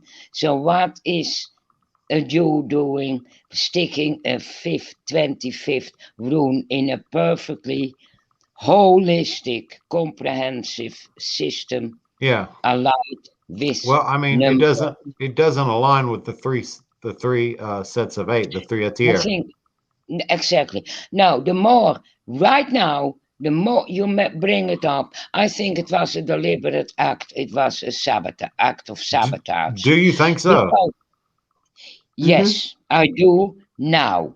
After all our Okay. conversations and coming to this conclusion, I totally understand. Yeah. And it may not even be because he decided to do that. I mean, in fact, he's not that bright. Most of that manuscript of his book was taken from Colin Murray when he was staying overnight. He just rewrote it. Ah, Yeah. Right, there's that. Well, let me Oh ask you no, this. not, Let me yeah. ask you this, Freya. Unless you have something to add real quick. I don't want to interrupt. Well, I don't know what I was talking about. What was I saying? You're talking about Ralph Bloom and About yes, but you know, everybody has their own spirits who influence them. yes. Absolutely. We walk with them.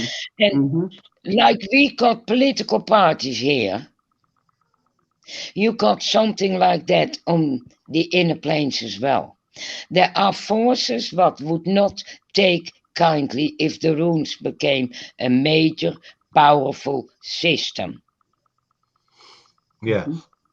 Now, Freya, you in your book, I don't remember if it was in England or where, but you a couple things I want to bring up. Um, you actually use, and I've done this too, to to evade the police when I've been speeding. Driving, The I would diamond. the dog. You knew where I was going. The Yeah. Dagaz rune. I would Oh yes. Dagaz, Yes. and They with don't see it. one hand on the steering wheel, and the other hand I would Yeah. trace it. And Yeah. the You do. cop wouldn't see me. This is how it works. They do work. Yes. Ken, I think you're going to be the This, new rune master by all Oh, accounts. What we're hearing here I, now. this, yeah, there it is, yeah. Dagaz. I can't compare it to Yes. Freya, but I damn sure try, Freya. Yes, yes. I Good follow for your you. footsteps, girl. I try. But anyway, I have used that to evade the police. I mean, Yes. the only criminal thing I was doing was speeding, you know. But that state trooper here in Florida, he didn't see me, and if he did, he paid no attention. I blended in. It But doesn't register. you did It something doesn't like that in register. England, in London, right? With a bicycle or something? No, that was my friend Russell Scott. Okay. He had no lock on his motorbike, and it was a big bike, yeah. And he put the Dagas on it, and it was still there 24 hours later in And London. and that's a big deal in London to have Yeah. something. Yeah. Now, Well, yeah, For if those it's not who nailed down. aren't familiar with runes, why did that work? Because you place it in the in-between space. Dagas is on the cusp of light and dark. Sunset, sundown. There is 1 second or less than that where there is a void. And when you use the Dagas rune, you place it into the void. Or you make yourself invisible. Personally, I used to use it to get in front of lines. I yeah. just drop me in Dragas and walk first, then I take it down, and to everybody there, it feels as if I've been there all along. Hmm. I love that. That would work really well at Universal Studios and those big lines It's or your Disney own. World, you know. It's your own rune fast pass. Too bad it I've doesn't work done at it. I've done it in cinema in London. I've done it. I walked straight up with the money in my hand, got the tickets. The line was going out into the street. I don't do lines. I'm not a sheep. right. Amen to that. Well, now, Freya, there was one other thing I was going to ask you, and Mistress B and Teresa, I'll give you your chance in a minute, but I want to ask her this before I forget. Okay. Mhm. Um, there was and I don't know if it was in England, London, but someone attacked you or tried to attack you, and you threw I don't know if it was Thorisaz or what, but you put this rune out and it scared the living hell out of this person and they ran away. Can you tell us about that? Well, that was not a rune actually. I Okay. hadn't wasn't into the runes.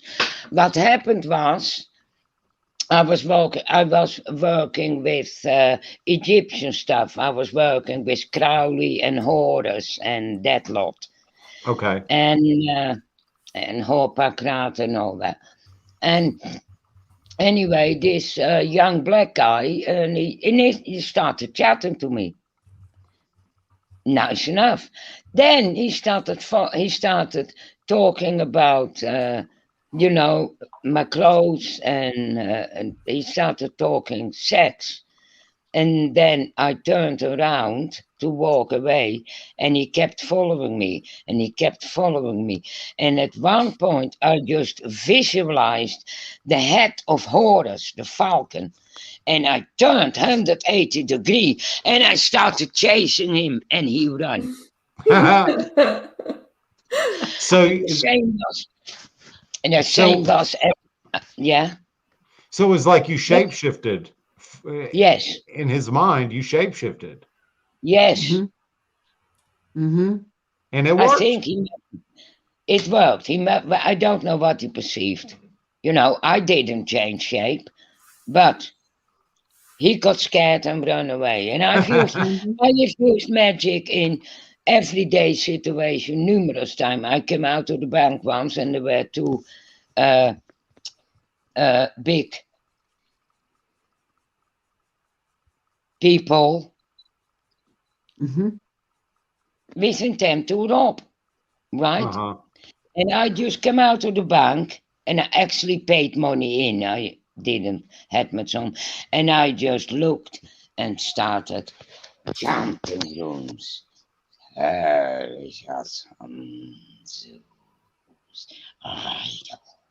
Very subliminal, and they were of a certain ethnicity which is sensitive to these things, and they fucked off.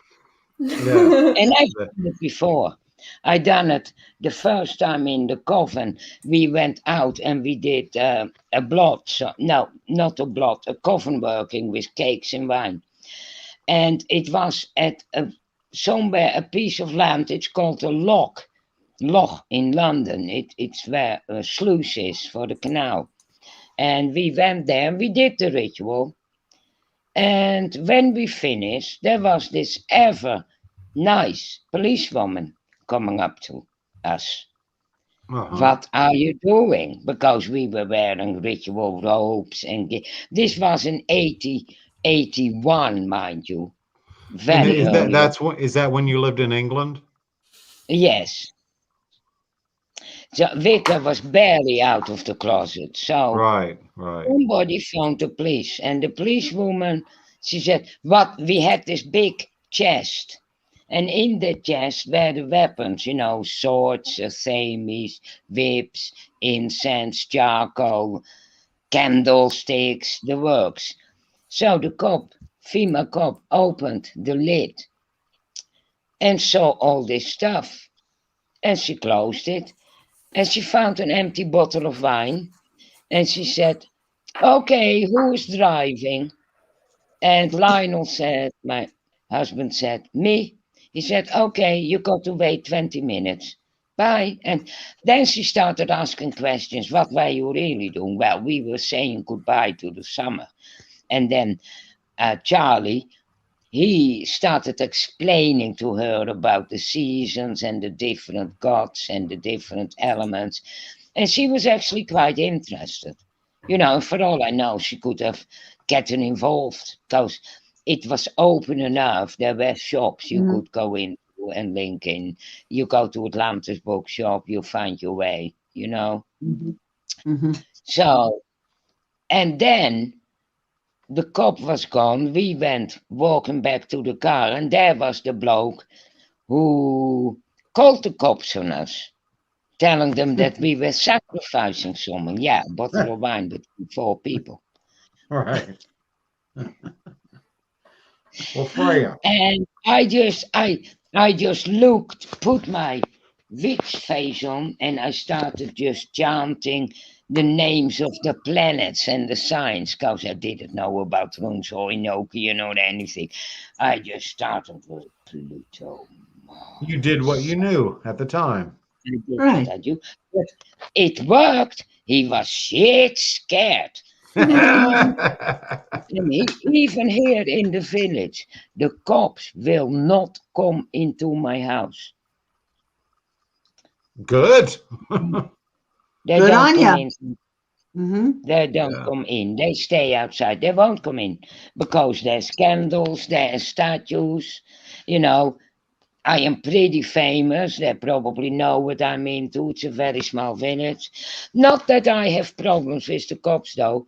It's just that Mhm. somebody else called them for some. Well, now, didn't you have yeah, a problem? Didn't you have a issue with a satellite guy one time with your television? no. Oh, I thought for some reason I thought you had posted you had a problem with either some kind of repairman and he was hateful and rude and maybe No. maybe I'm thinking so. Okay, so can you tell us about No. Ansus Lagus Urus, the Alu formula and its It power? seems to. It seems to be a blessing of Amzus, Odin, Lagus, which is the liquid, the water, the meat, the element of water endowed with the power of Odin, the spiritual power of Odin, and Urus, the strength. So I would say it's either healing or blessing. It's like Alu, blessings of the element of water for your physical strength, something like that. Because Urus is your physical strength of your body. Water is a cleansing medium. When you drink it, it goes through, it clears out. And Ansus is the mind. This Mm-hmm. can be read on many, many levels. Mm-hmm. Well, I know that in your book you had talked about some of the sagas, but you had also talked about how Lagus is a healing rune, and that if you're drinking, I'm sorry, well, yeah, Lagus is, Urus. but Urus, you're talking about Yes, Urus. If you take a yes, glass of water and you trace Uru yes, over your water and you drink it and it takes on a metallic taste, that yes. means that the spell has taken and that will give you energy and power and healing. And the water can be used to consecrate other things. Mm-hmm. Yeah, well, Magnificent. water is sentient. It has a memory. There's this Japanese guy Yes, yes. who Yes. proved that with sound Emoto. waves to Mm-hmm. create. Yeah, yeah, Urus, yes.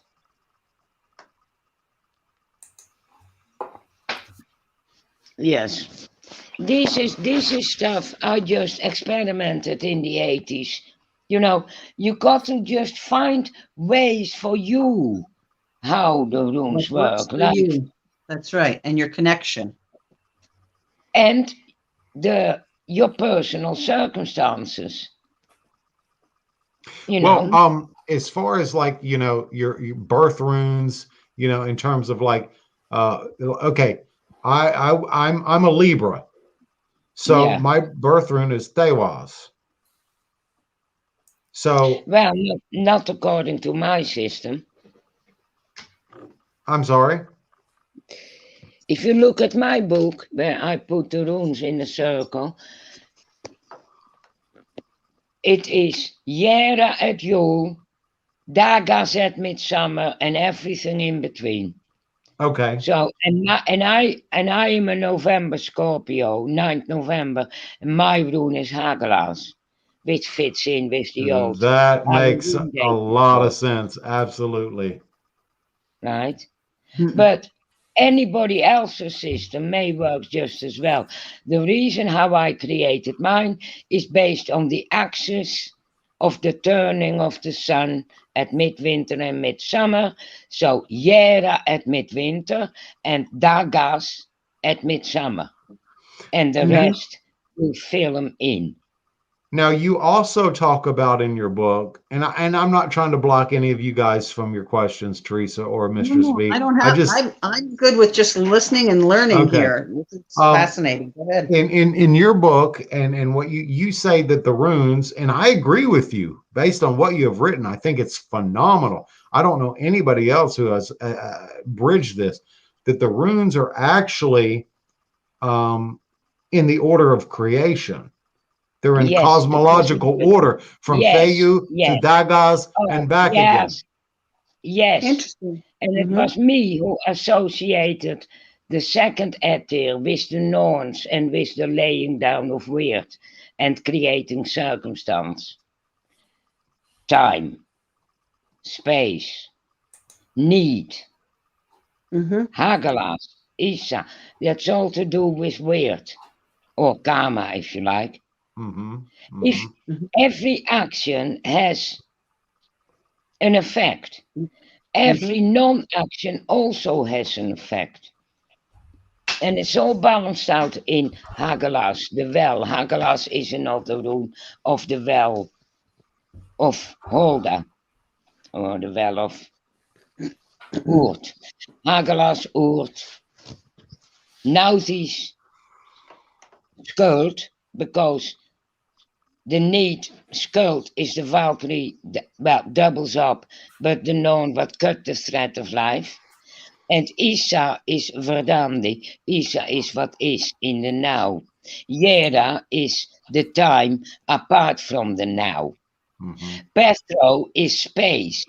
Ewas, the rune before Perthro, is Yggdrasil, suspended between time and space. Anyway, it's all in the book, Mhm. Mhm. I think. So that's how the cosmology just revealed itself through me. So would you say that Erd, Vedandi, and Skald isn't necessarily past, present, and future, but they are No. that which was, that which is ever becoming, and that which should be, but not necessarily will be. Yes, basically, yes. So it talks about probabilities rather than determination. Mhm. And And this once is, of course, as where the magician can intervene. The web is flexible. once you Mhm. get a rune reading, a divination, doesn't that, just that having that knowledge, doesn't that change the possible outcome? Yes, yes, because it changes the mind and the perception of the person you're doing the reading for. Beautiful. Very interactive. It's Yeah. your Yes, energy being involved in that. Absolutely. yes, yes. So Freya, if you were going to curse someone, what rune or runes would you use? I'm not going to reveal that on an open forum. You're not going to do it. No, the one and only time I did it, it's written in the book. It's in the book. The Mhm. formula is in the book. I'm pretty sure I know which one you used, one of the main ones, but I won't say. Mhm. Well, I have used it, and it does work. Yeah. Yeah. Mhm. It's basically designed to kill. It's not Yes. something you use for a noisy neighbor. Right. Or being cut off in traffic. Yeah, exactly. Right. Yeah. No. Yeah. Wow. Wise No, choice, you could Freya. have Not it to say it fast out if loud. you just Mhm. sling them one single 30 room. Or a T-was, and then the cop may do them. Right. Yeah. Speaking of your T-was. books, I do want to give a little shout out, and I have pictures pulled up of them. You have several books out, including The Yeah, Principles of Rune. I've yeah, got that that is one. long out of print. Yes. And you I have this one. Yes, think, that yes, that I have is, that one. yes, that's Yeah. also out of print. And then you have the updated version. Yes, Mhm. I'm not and sure if I have I that one.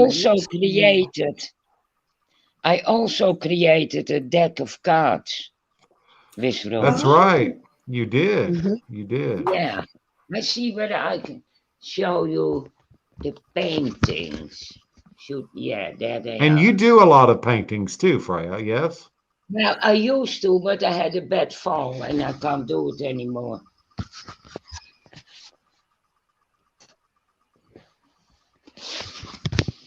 Yeah. Mm. This pinky is not cooperating. It's difficult even to write. Ah. That is just an injury. I see. What happens when we live, right? The longer we You know? live on this earth, the more injuries we seem to acquire. Well, yes, it's just getting old, you know. Uh-huh. Absolutely. All right, Teresa, Ken, do we have any closing questions? Teresa? No, I don't. I'm just very fascinated with your spiritual path, how you've taken the runes and really lived them and breathed them, everything that you've done with it. You've done, honestly, humanity a really big kindness. Okay. You are the one that's responsible, as far as I'm concerned, for bringing runes to the world in the way you did. Okay. You were groundbreaking. And I, like, when Ken told me that he was going to have you on the show, I'm like, Freya, are we talking the same Freya here? Right. And when he told me, I was like, whoa, how'd you do that? I was very impressed. And so I sit here as a student, just listening to all of this and learning, and and I'm thinking about because I have your books, and it's like, oh my God, I got to hit those books. I don't even remember half the stuff, like, honestly, but all I do remember is, what's that? Neither do I. It's really weird. When I read the book, I cannot remember. I go, when it came off the printer and I read it, I think, did I write that? But the thing that I took away from all of that was the fact that this was not just a divinatory system. This was actually a working and manifestation. This is an actual system and framework to create. It is a form of magic and a form of discipline and a form of belief system. And that's what I found. It was within itself, it was totally complete and unique, okay, and tapped into an ancestral knowledge, okay.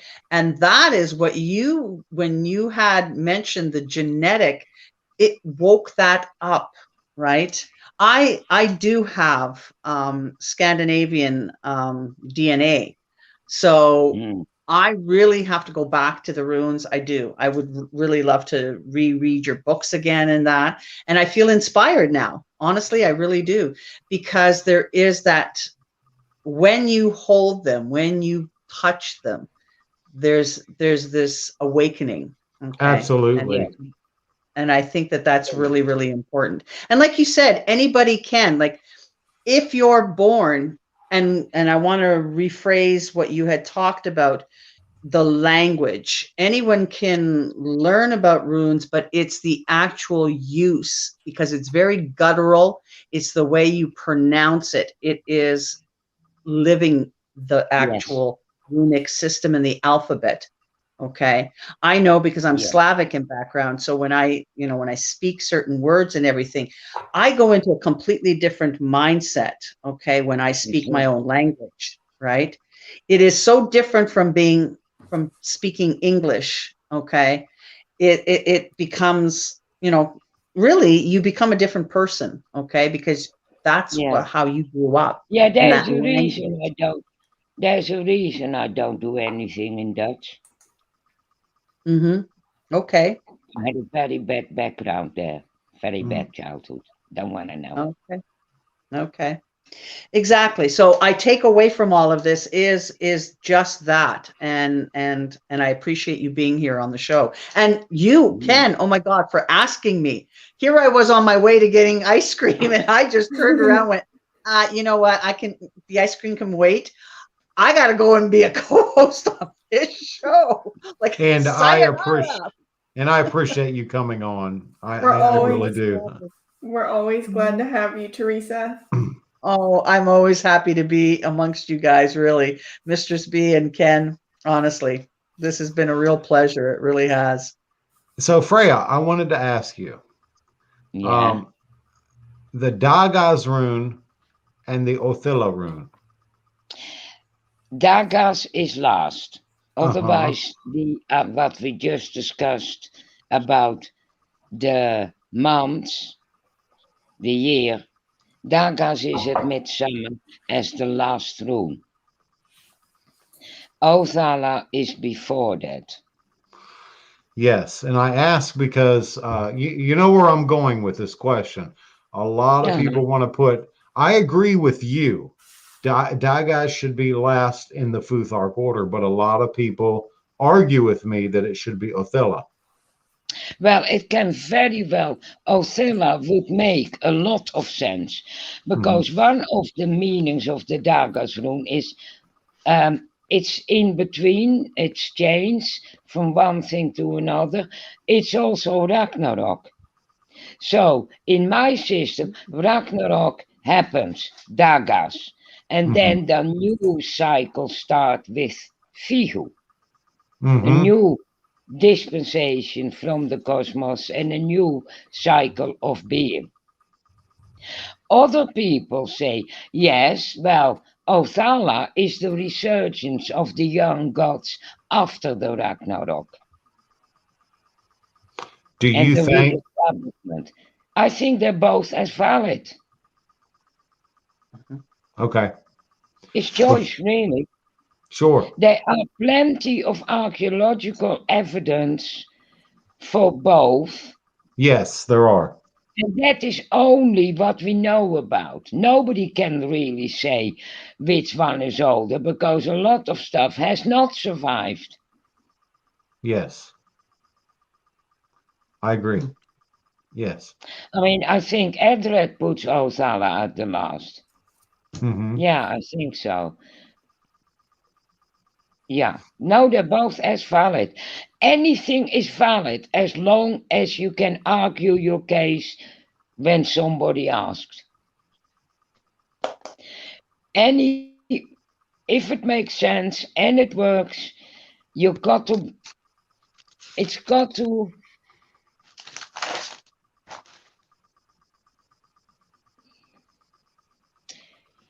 be able to justify it for yourself.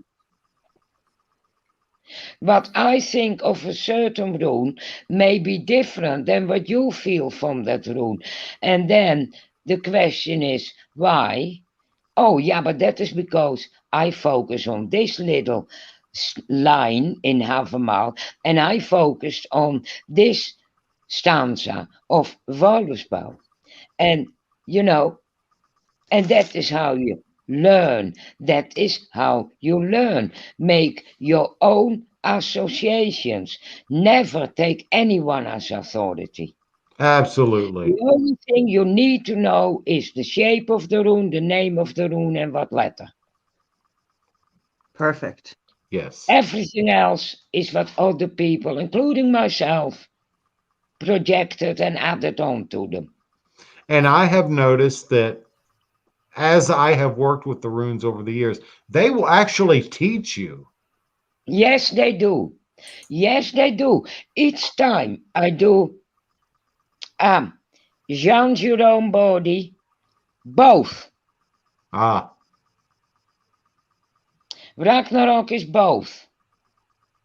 A past event and an event to come. Is it in the past or is it in the future? Both. Because it is outside time. It's outside linear time. It's a process. And it happens on many levels, and it happens in individual countries, and it happens in individual lives. And if you really want to look at a Ragnarok, that was probably the sinking of Atlantis. So it's in the past. And the collective memory of people, the whole collective, well, it's there.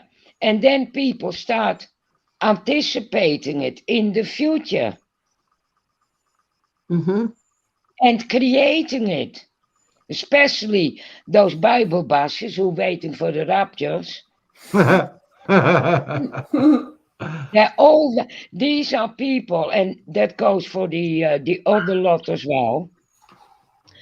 They're more interested in what's gonna happen after they die. They don't invest an awful lot in this life. Yes, good point. So hmm that egregore of mindset from 2 out of the 3 Abrahamic religion, the original one isn't like that. They don't even have a fixed belief in an afterlife. Well, Freya, I have another question before we sign off, and I really want to ask you this. What is Yeah. your opinion on Jotun worshippers?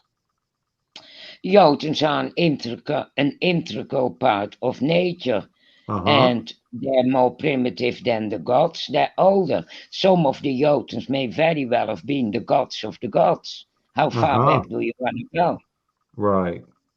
And Odin And himself learned a lot from the Jotuns, right? Odin is half Jotun. Yes.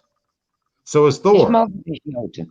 Thor is 3/4 Jotun. Yes. There's nothing wrong with the Jotuns. Some Jotuns are evil and malignant. Some are helpful, like Mimir. Yes.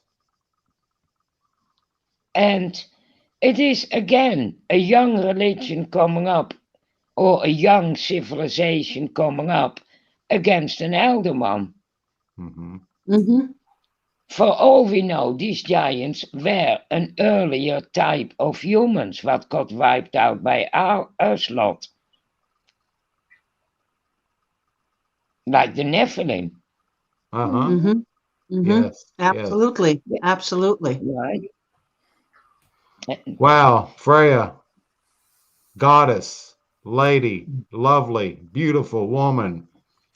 Thank you so much for coming on the Wizard's Table Absolutely. podcast. Freya, I'm so honored, and I want to keep in touch with you if that's okay. Yes, yes. Absolutely. Yeah. Um, Good on you, I, Ken. I cannot thank you enough for doing this, Freya. You know, when I decided to reach out to you, I was like, I don't know if she'll want to do it or not, but you did it. Yeah, well, I know. He's Of here. course I do. And Yeah. Freya, my heart is so happy because of it. I have looked up to you. Excellent.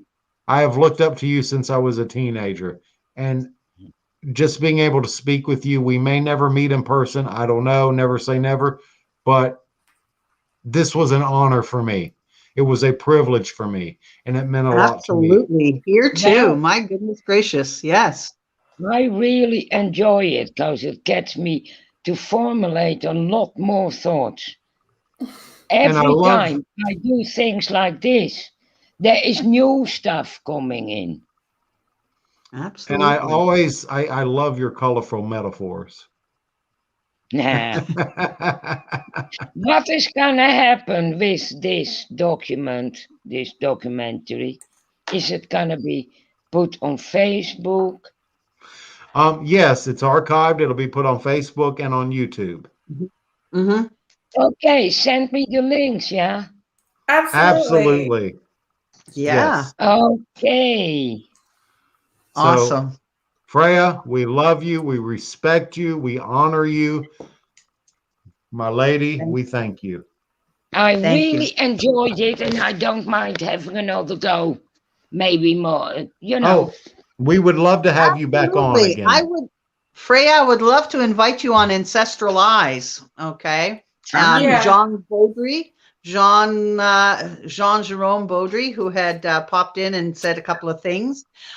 He's my co-host on Ancestral Eyes, and I would love to have you. Okay. Would love to have you on our Okay. show. Awesome. All right. Did you hear that, John Jerome? We got our next guest. Yes, Freya, I do recommend Ancestral Eyes. They are a group. They're a great podcast. You would have a lot of fun with them. And of course, we want you back on the Wizard's Table in the future. So take Absolutely. care. Absolutely. Odin bless you.